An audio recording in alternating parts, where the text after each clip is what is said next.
après-midi de vendredi pas comme les autres, mais un après-midi de vendredi avec les médias.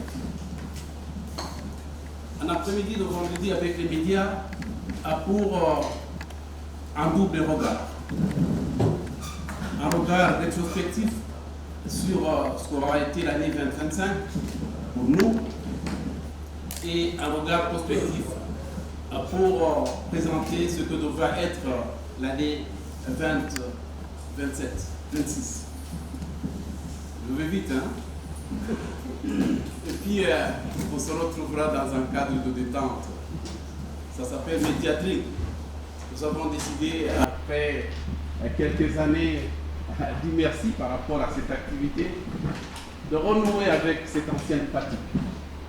En effet, à un moment donné, on avait la tradition de nous retrouver à chaque début d'année pour ensemble constater la qualité de votre accompagnement communicationnel de l'action humanitaire réalisée par la Croix-Rouge du Burundi. Qu'est-ce qu'aura été l'année 2025 pour le mouvement international de la Croix-Rouge et du Croissant-Rouge au Burundi? L'année 2025 aura été pour le pays une année des élections. En effet, le Burundi, comme pays, comme État parti aux conventions de Genève, s'est doté d'une nouvelle législature. Ça s'est passé dans un calme évident. La proclamation des élections, contrairement à certaines traditions africaines, ne s'est pas suivie dans des troubles sociaux, mais plutôt pratiquement d'une acceptation. Évidemment, les réclamations n'ont pas manqué. Mais qu'à cela ne tienne, de quoi la Croix-Rouge du Burundi, de quoi le mouvement international de la Croix-Rouge du Burundi était chargé? Nous étions chargés d'assurer les premiers secours en cas de besoin. En effet, nous avons suivi tout ce qui s'est passé dans les 14 000 et autres bureaux de vote et quelques interventions ont eu lieu pour prendre en charge l'une ou l'autre forme de vulnérabilité qui s'est exprimée sur les lieux. Et je m'en vais être très clair. Cette l'une ou l'autre forme de vulnérabilité, c'était un malaise ou alors un petit accident. Notre action se fondait sur un plan de contingence. En effet, à chaque fois que s'annoncent de grands événements, de gros événements au niveau national, nous élaborons un plan de contingence que nous faisons endosser par l'ensemble du mouvement. Par moment, s'il est vraiment nécessaire, nous le partageons avec d'autres partenaires. Je dois dire qu'on n'a pas eu à activer ce plan de contingence. L'année 2025 a été une année de mouvement de population. Mouvement de population à partir de l'Est du Congo. Par rapport à l'épisode 1, le mouvement avait développé un plan de contingence pour dire s'il advenait qu'il y ait déplacement des populations à partir du sol congolais suite au conflit armé qui sévit, quel devra être le comportement de notre mouvement. Ce plan de contingence a eu à être activé. En effet, on a assisté à un mouvement de population à partir de l'Est du Congo, à un moment donné de l'année, et nous avons activé notre plan de contingence. Il y a eu le deuxième épisode qui nous a certes surpris, parce qu'on ne s'y attendait pas. Ça s'est passé au lendemain d'une grosse signature. Une grosse signature partagée par les autorités américaines, les autorités rwandaises et les autorités congolaises. Mais juste au lendemain, on a assisté à un phénomène qui a fait que des populations de l'ordre de 69 900 combien se sont développées au Burundi et sur plusieurs entrées. Et je voudrais saluer l'action des volontaires à ce niveau, parce que c'était plusieurs entrées à la fois et il fallait faire face à notre grande obligation, celle d'accueillir, mais celle aussi d'orienter et d'assister. L'année 2025 a été une année des épidémies, malheureusement. Alors qu'on s'occupait des derniers moments d'Mpox, l'épidémie de choléra a pris de l'ascenseur. Et l'ensemble du mouvement, Croix-Rouge et Croissant-Rouge, présent et non présent au Burundi, a tout fait pour faire de la Croix-Rouge l'un des grands acteurs pour faire face aux exigences de la gestion de l'épidémie de choléra. Nous nous sommes transformés par moments et par endroits en pourvoyeurs de l'eau. Nous ne sommes pas des pourvoyeurs de l'eau dans ce pays, encore moins dans les centres urbains. On avait la tradition de construire des addictions d'eau, des sources d'eau dans le Burundi profond, mais on n'avait pas la culture d'approvisionner l'eau aux populations urbaines. Mais par moments et par endroits, nous avons eu à développer pratiquement un système d'approvisionnement en eau potable à partir d'une technique extrêmement onéreuse, celle qui consiste à transformer la boue en une eau potable. De nouveau, je salue l'action des volontaires pendant l'année 2025 par rapport à cet aspect. L'année 2025 a été une année de célébration des premiers résultats du processus de restructuration de la société nationale. En effet, suite à une loi portant découpage administratif, nouveau découpage administratif du pays, la Croix-Rouge du Burundi, appuyée par ses partenaires, s'est inscrite dans cette même logique. Au moment où on ne disposait que de 18 branches correspondant à 18 provinces du pays, nous nous sommes retrouvés avec 42 branches, pratiquement du simple à plus du double, 42 branches correspondant plutôt aux communes du pays. Et nous avons ensuite créé plus de 451 centres de secours qui correspondent désormais à ce que le nouveau découpage administratif du pays appelle zone administrative.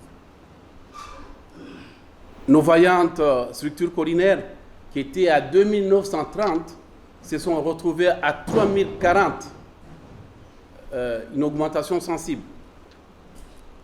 Donc la fin de l'année 2025 a constaté plutôt les premiers résultats de ce processus de restructuration. Ainsi, nous avons eu à primer la meilleure branche du pays, parmi les 42, qui se sera illustrée dans l'approche mobilisation domestique des ressources, qui aura réalisé un grand nombre de projets sans apport financier en provenance de l'extérieur. C'est la branche d'Ongozi.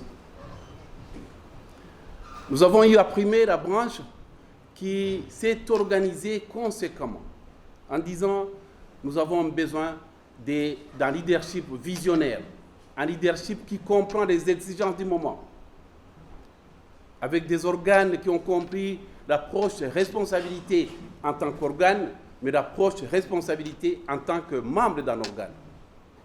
Ça a été la branche qui nous abrite aujourd'hui. C'est la branche de Mukaza. Nous avons eu à primer une troisième branche.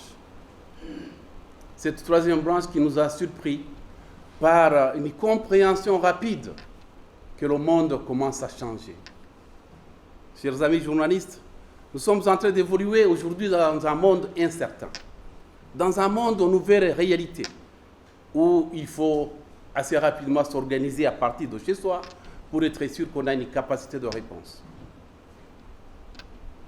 Nous avions la tradition de projeter les tendances sur un tableau ou sur un écran pour 5 ans à venir, pour 10 ans à venir, qui peut aujourd'hui tenter, même journaliste de son État, qui peut aujourd'hui tenter pour planter un décor de ce que représentera ce monde dans 3, 4 et 5 mois. Vous êtes des journalistes, je suis anciennement journaliste, et je m'amusais à penser à ce que pouvait être le monde demain après-demain. Et ce n'est pas facile. En tout cas, aujourd'hui, nous sommes en train d'évoluer dans un monde aux nouvelles réalités.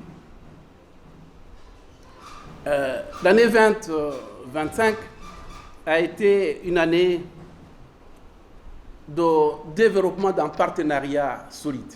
Un partenariat solide au sein du mouvement, mais aussi et surtout un partenariat solide en dehors du mouvement.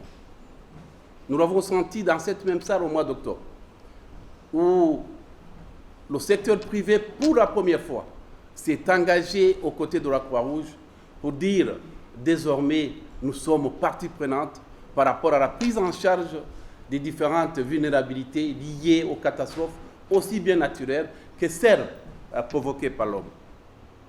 Mesdames et messieurs les journalistes, nous nous retrouvons en après-midi de vendredi pour vous dire merci. Merci pour la qualité de votre accompagnement. On vous a senti à côté de nous. Même dans le profond désarroi, on a senti les médias accompagner l'action de la Croix-Rouge.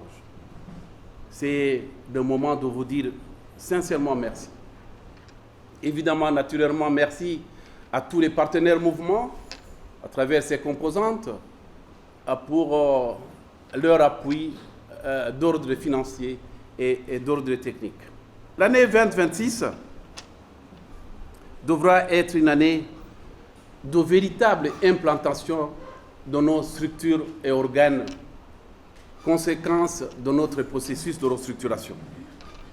L'année 2026 devra être une année obligatoirement, devra être une année de fin de notre cycle de planification stratégique. Nous sommes dans un cycle de planification stratégique 22-26 et il devra se terminer impérativement cette année. Et la fin de ce cycle de planification correspond au développement d'un nouveau cycle de planification. Je me suis retrouvé pendant 2 semaines à l'intérieur du pays, sans contact avec le bureau, pour essayer de réfléchir ce que devrait être l'architecture de notre plan stratégique 27-31. Et impérativement, avant la fin de l'année, la Croix-Rouge du Burundi devra se doter du nouveau cycle de planification 27-31. Évidemment, ce sera une année d'évaluation de ce que nous aurons été entre 22 et 26. L'année 2026 devra être une année de grande activité en faveur de la mobilisation domestique des ressources. Je ne vais pas le dire en Kirundi, parce que je n'ai pas payé, ou je n'ai pas signé un contrat de traduction simultanée avant de commencer à parler. Mais je m'en vais vous dire que dans notre culture burundaise, il y a un certain nombre de proverbes qui nous renseignent sur la nécessité de nous organiser nous-mêmes avant de compter sur les apports en provenance de l'extérieur. L'année 2026 devra être une année de grande mobilisation domestique des ressources, à partir de la structure de base, en passant par la structure intermédiaire jusqu'au niveau national. Je n'ai pas pu me retenir. Comprenez mes émotions.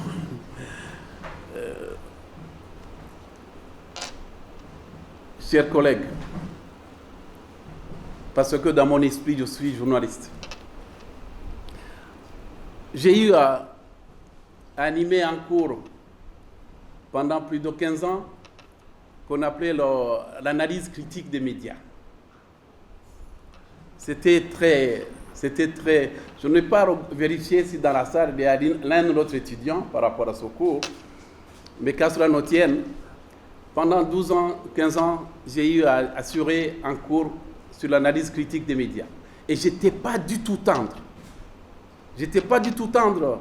quand il était question de plancher sur les aspects déontologiques. Pour les collègues de la Croix-Rouge du mouvement qui ne savent rien de la notion de déontologie par rapport aux médias, je m'en vais vous dire que ce qu'on appelle code de déontologie, c'est constitue un ensemble de règles que la profession s'impose. Personne d'autre ne l'impose. C'est un ensemble de règles que la profession s'impose. Alors, ce cours consistait à voir comment ces règles auto-imposées étaient mises en œuvre à travers les médias bondés. Je souhaiterais qu'à un moment donné de notre rencontre, formellement ou informellement, vous puissiez nous dire là où on devrait changer notre façon de travailler. Parce que vous êtes membre d'une certaine opinion avertie, d'une opinion critique. Et nous sommes ouverts à une analyse critique de notre action humanitaire. Je vous remercie.